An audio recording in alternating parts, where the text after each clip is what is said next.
The grounds of the Sterling Manor were a testament to immaculate, cold wealth. Every hedge was razor-sharp, every rosebush rigidly pruned, reflecting the demanding personality of the owner. Mr. Harrison Vance, a ruthless property magnate who treated staff like disposable assets. The air was perpetually scented with expensive fertilizer and the faint metallic tang of fear. On a cool Tuesday morning, the Sterling Manor team was introduced to the new hire, the assistant gardener. Her name was Anya. She was 65, slight, and moved with a careful, deliberate grace that the younger, brawnier crew interpreted as frailty. Her hands, though perpetually stained with soil, had a surprisingly fine, almost delicate bone structure. Anya's job was simple: weeding, trimming, and maintaining the estate's extensive orchid greenhouse, a task reserved for the lowliest staff member. She wore a simple, faded canvas smock and a wide-brimmed hat that kept her face entirely in shadow. She spoke only when spoken to, her voice a low, melodic whisper that held a distinct, refined cadence. The head gardener, a muscular, impatient man named Derek, looked her up and down with obvious disdain. "Right, Anya," Derek said, his voice loud and dismissive. "The greenhouse is yours. Don't touch the prize-winning hybrid roses in the south wing. They're too delicate for those old hands. Stick to the weeds, and don't break anything. We can't afford a compensation claim if you throw your back out." He punctuated the statement with a condescending chuckle that the other young gardeners echoed. "She's too old and fragile for this job." Someone muttered just loud enough for Anya to hear. Anya simply nodded, her expression unreadable. She walked towards the humid, glass-walled orchid house, her steps slow but purposeful. She carried her small toolkit, a worn trowel, a pair of ancient shears, and a small leather pouch that she never let out of her sight. Inside the pouch, tucked away amongst some gardening twine, was a single object, a platinum scalpel handle microveal number 1. It was the only thing she had salvaged from her old life, a life she had abandoned abruptly and completely. Anya wasn't fragile, and she wasn't merely a gardener. Her full name was Professor Dr. Anya Volkov, and just 2 years prior, she had been the most renowned neurosurgeon in the world, the head of neurosurgery at the Royal European Clinic. Her precision, her steady hand, and her almost supernatural intuition in the operating theater were legendary. She had performed life-saving surgeries on heads of state, billionaires, and most recently a beloved young prince. Her current situation was born of a crushing betrayal after a complex, highly scrutinized procedure on the young prince. A jealous former colleague, Dr. Silas Croft, had fabricated evidence suggesting she had deliberately sabotaged the post-operative care, leading to a minor complication. Though the prince recovered fully, the scandal was immense. Anya, disgusted by the political maneuvering and exhausted by years of high-stress surgery, didn't fight the libel. She vanished, seeking refuge in anonymity and a job that required zero responsibility, choosing the quiet precision of planting over the bloody pressure of saving lives. Her hands, once insured for millions, now sought the soothing texture of cool, dark soil. Inside the orchid greenhouse, the air was warm and moist. Anya began her work, weeding the delicate potting mix with a focus that bordered on the meditative. She didn't yank the weeds. She identified the root structure, assessing the parasitic entanglement with the host plant, and used her trowel to make a clean, microscopic excision of the unwanted growth, minimizing trauma to the orchid's fragile roots. This was not gardening. It was botanical surgery microveal number 2. A young, muscular gardener named Kyle stuck his head through the door. "Hey, Anya, don't forget to water the lady's slipper orchid, the one with the fuzzy purple bloom. Mr. Vance is obsessed with it." Derek said, "If it wilts, you're out. It's really sensitive to overwatering." Anya looked at the orchid, a spectacular Paphiopedilum Rothschildian. Its leaves were healthy, but the bark media was saturated, and the bloom was beginning to show a faint yellow discoloration at the base of the stem. It wasn't dehydrated. It was suffering from the early stages of root rot, a common mistake by inexperienced gardeners. Overwatering would kill it instantly. "Water." "No," Anya whispered, her accent a strange mix of precise European vowels and a general flatness meant to mask her origin. She pointed to the yellowing stem base. "Too much. Root ... drowning." Kyle laughed, loud and dismissive. "Oh my God, the old lady thinks she's an expert now. Derek told us to water it daily, and Derek's the expert. You just stick to the weeds, Anya. Leave the delicate stuff to the professionals." He pulled the hose nozzle from her hand and gave the Paphiopedilum a generous, unnecessary blast of water, soaking the already sodden bark. There, now it's happy. Anya watched the deliberate cruelty, the casual ignorance that prioritized arbitrary rules over careful observation. She felt a familiar burn of professional indignation, but she said nothing. She only stared at the orchid, knowing the damage was done. She withdrew her hand into her smock, her fingers resting instinctively on the cold, flat handle of her hidden platinum scalpel. Her new life demanded silence, but her core demanded intervention. The forced moisture shimmered on the leaves of the magnificent Paphiopedilum, reflecting the cold light of the greenhouse ceiling. For Derek and his team, it was a perfectly executed watering job. For Anya, it was an act of botanical cruelty. She knew the orchid had received a death sentence, and the plant would now accelerate its descent into root rot, a silent, internal catastrophe that would become visibly terminal within 72 hours. Her frustration deepened. She was surrounded by ignorance, and her silence was now actively enabling destruction. Anya's history was defined by an almost religious dedication to precision. Her hands were famous across 3 continents, not just for their steadiness, but for their speed. She could perform complex microsutures faster than most people could thread a needle. She carried the weight of her betrayal heavily. The entire Royal Clinic scandal, the whispers, the fabricated reports by Dr. Croft had been aimed at securing her coveted position. When she realized the professional landscape was poisoned by jealousy, she simply walked away, giving up the fame and the fortune. She took the name Anya, a simple derivation of her middle name, Anna, found a non-traceable work visa, and sought the most anonymous job available. She replaced the pressure of the operating theater with the quiet discipline of the garden, believing she was trading one life for simple peace. Later that morning, the gardening team gathered in the small maintenance shed for a mandatory 15-minute break. The air was thick with the smell of sweat and cheap instant coffee. Derek was holding court, regaling the others with a story about a massive oak tree he had saved with a daring, aggressive prune. He saw Anya sitting alone, meticulously cleaning the soil from under her fingernails with the fine point of her trowel. "Look at that, boys," Derek scoffed, gesturing to Anya. "She spends more time cleaning her nails than she does pulling weeds. We need muscle here, not manicurists." A younger gardener named Finn leaned over. "Hey, Anya, what's with the funny knife thing you use?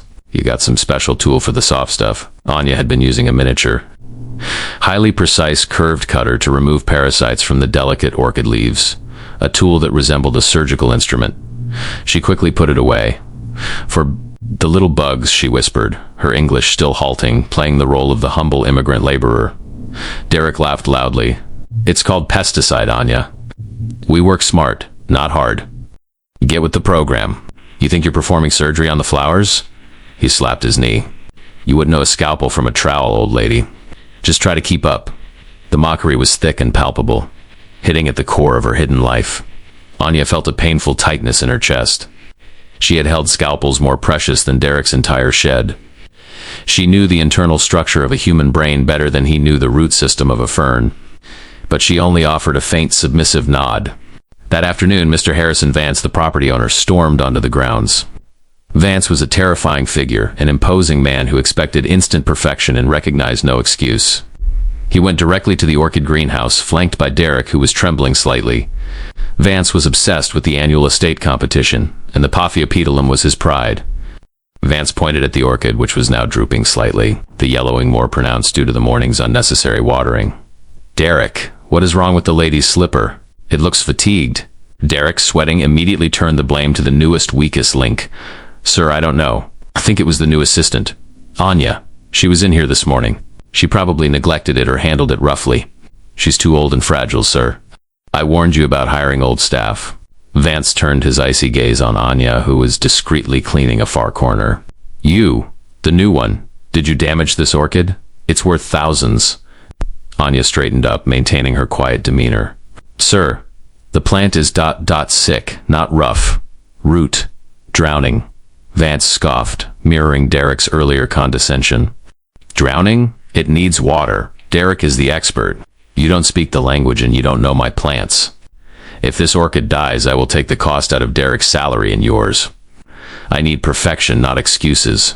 You are on probation, old woman. Don't touch anything vital again."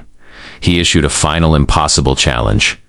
"Derek, I want that orchid looking perfect for the Horticultural Society's visit on Friday, 3 days from now. Find a way to fix it. If it dies, you're both fired. Micro reveal number 3. As Vance turned to leave, his high-end Italian leather loafers slipped slightly on the freshly hosed slip cobblestones. He reached out to stabilize himself, his arm extending rapidly. Anya, standing several feet away, reacted instantly. She moved not with the shuffling steps of an aging woman, but with the explosive, controlled speed of a trained professional. Before Vance could fully lose his balance, Anya reached out with a surprising burst of strength, her fingers gripping Vance's elbow at a precise anatomical point, providing exactly the counter-leverage needed to stabilize his core. The movement was a blur of pure applied physics and human mechanics, designed to prevent a fracture or sprain. Vance was stunned. He hadn't fallen, but he knew he'd been saved. He looked at Anya's hand, still resting briefly on his elbow, a touch that was feather-light yet incredibly strong and focused. "What was that?" he demanded, confused by the sudden professional intervention. Anya immediately retreated, her eyes wide as if realizing her mistake. She returned to her role. Sorry. Clean floor, slippery." She picked up her trowel, pretending to focus on a piece of moss. Vance shook off the confusion, putting the near fall down to luck, but Derek noticed the lightning-fast intervention. He filed the odd moment away, increasingly frustrated by the janitor, who seemed too competent to be merely old. Anya, meanwhile, was facing her crisis.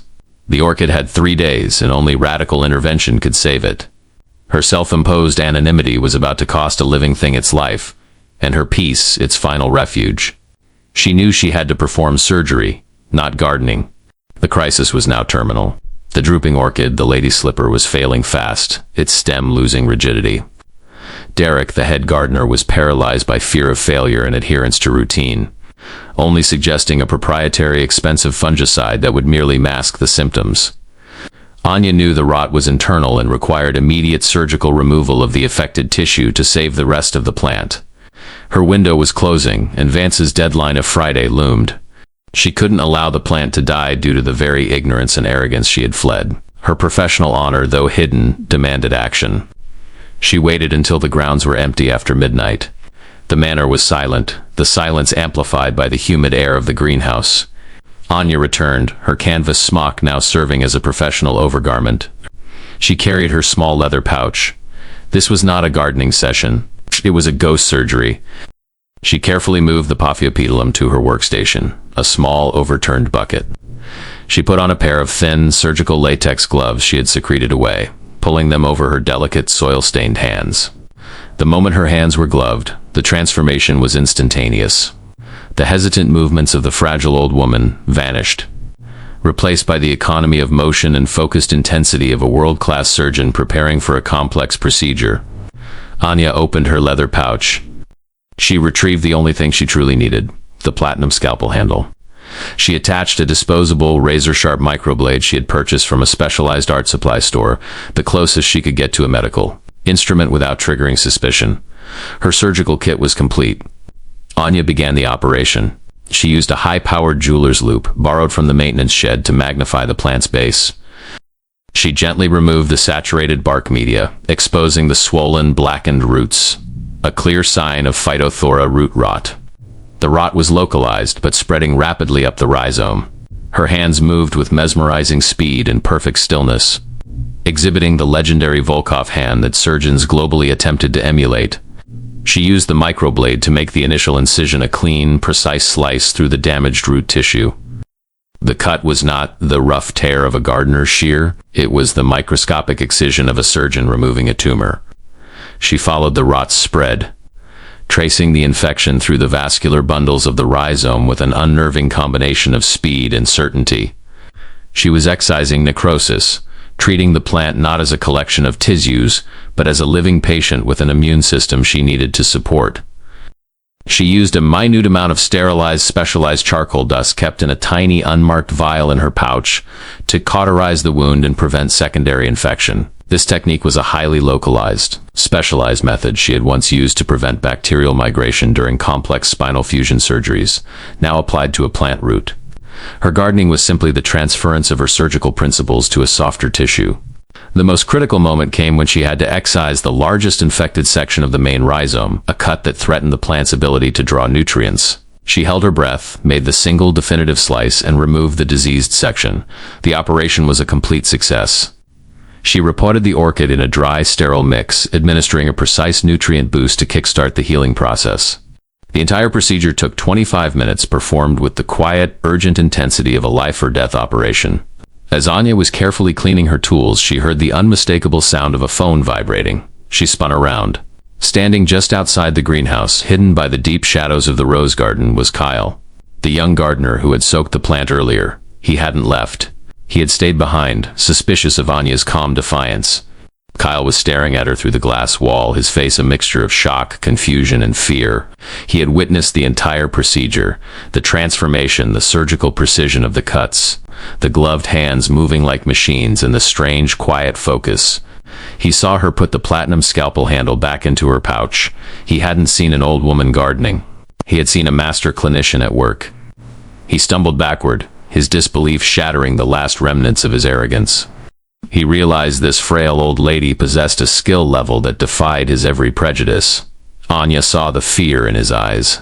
Her peace was exposed. She quickly locked the greenhouse door, her heart sinking. Her entire plan for a quiet, anonymous life had been ruined by the excellence she couldn't suppress. She had saved the orchid, but she had lost her cover. The glass door of the orchid greenhouse remained locked, sealing Anya's secret inside, but the wide, terrified eyes of Kyle outside had already broadcast the truth. He bolted into the darkness, leaving Anya alone with the meticulously bandaged orchid. Her initial satisfaction at saving the plant was immediately replaced by the cold dread of exposure. She quickly stripped off the gloves, wiped her scalpel, and slipped back into the role of the frail assistant gardener. But the internal shift was permanent. She knew Kyle would talk, and when he did, her former colleague, the vengeful Dr. Silas Croft, might find her.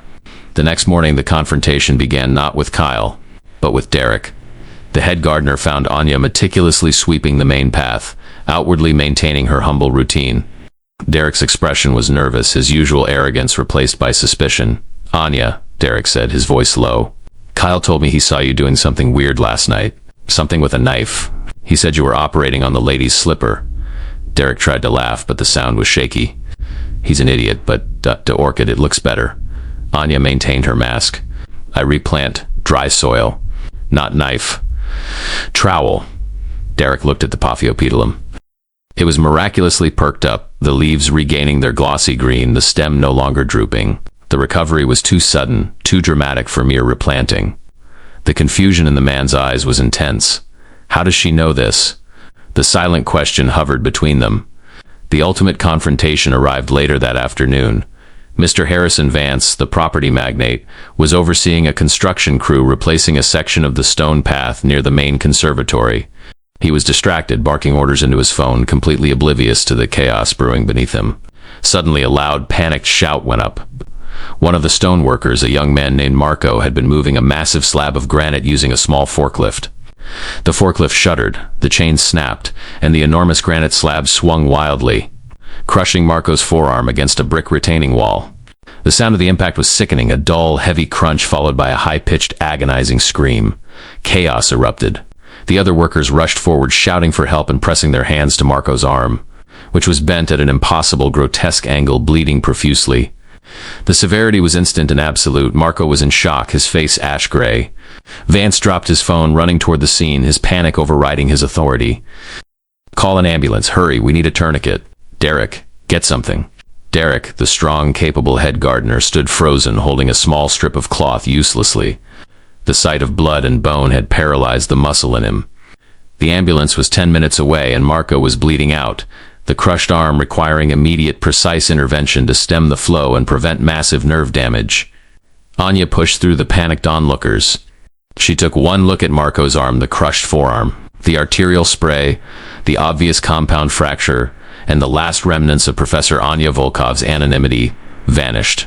The garden smock fell away. The surgeon took over. Her movements were instantaneous, precise, and utterly commanding. She didn't shout. She simply issued orders in flawless, accent-free, clinical English, her voice ringing with absolute authority. "Don't touch the fracture site. We need pressure above the wound." She assessed the available resources. "Derek, your belt, now! And boil a handful of those small shears in the canteen immediately. High heat, 3 minutes. Kyle, find me the cleanest white shirt you can, tear it into strips, and hold pressure here above the elbow. This is the brachial artery. Don't let go.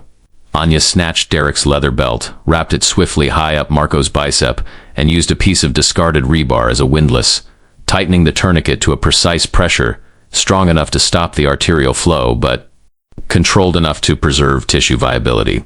The bleeding instantly slowed to a manageable ooze. Vance watched, stunned into silence.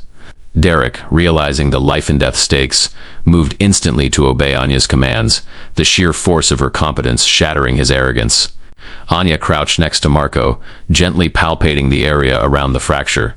Her fingers, which moments ago were pulling weeds, were now performing an advanced, real-time neurological assessment. The ultimate revelation: she had found a small, sharp piece of bone shard protruding dangerously close to the median nerve. If the arm moved or swelled further before the ambulance arrived, Marco could lose sensation and movement forever. "I need to reduce the pressure and stabilize the nerve," Anya stated, her eyes locked on Vance. "There is no time to wait. I have to intervene." Vance, witnessing her transformation from frail gardener to commanding clinician, swallowed hard. You're a doctor?" Anya looked at him, the expression in her eyes a mix of professional dedication and resigned acceptance of her exposure. "I am a surgeon, Mr. Vance, and this man is my patient. Now, I need a piece of wood for a clean splint, and those boiled shears." When Derek returned with the sterilized shears, his hands shaking, Anya took them with the confidence of a master. She quickly used the shears to make small, careful cuts in Marco's saturated shirt sleeve, exposing the precise injury. Using a clean piece of wood found nearby, she performed a delicate, open-field splinting, gently manipulating the crushed arm to reduce the pressure on the exposed shard of bone, a field procedure that required terrifying accuracy and surgical knowledge. She was performing emergency trauma surgery on his front lawn. "His pulse is weakening. How do you know how to do this?" Vance shouted, the question hanging in the air, echoing the impossible challenge. Anya secured the splint, her breathing slow and controlled. She looked up at Vance, sweat dripping from her brow. "I know this," she said, her voice clear, her accent completely gone, replaced by the precise cadence of a royal clinician. "Because 2 years ago I saved the life of Prince Julian of Asturias when his entire motor cortex was compromised. As Professor Dr. Anya Volkov, the chief of neurosurgery at the Royal European Clinic. And your head gardener mocked me for being too old and frail to water a plant." The air fractured. The groundskeeper, the gardener, and the magnate were all silent, realizing the full, colossal weight of the woman standing before them. The janitor, the weakest link, was the surgical legend they thought had vanished. The ambulance siren wailed in the distance, a welcome noise signaling the end of the crisis and the beginning of Anya's unavoidable return. The truth was out, sealed by the life she had just saved. The ambulance arrived, its sirens cutting through the stunned silence of the Sterling Manor grounds. Dr. Anya Volkov, the disguised neurosurgeon, smoothly transferred care of Marco to the paramedics, providing a rapid, concise clinical rundown of the injury, the precise location of the bone shard, and the emergency reduction and splinting technique she had performed. Her clinical authority was so absolute that the lead paramedics simply nodded, recognizing superior expertise, and followed her instructions for transport. Mr. Harrison Vance, the property magnate, stood immobilized, his face pale, watching the departing ambulance. His entire perception of the staff, his property, and his own judgment had been utterly demolished.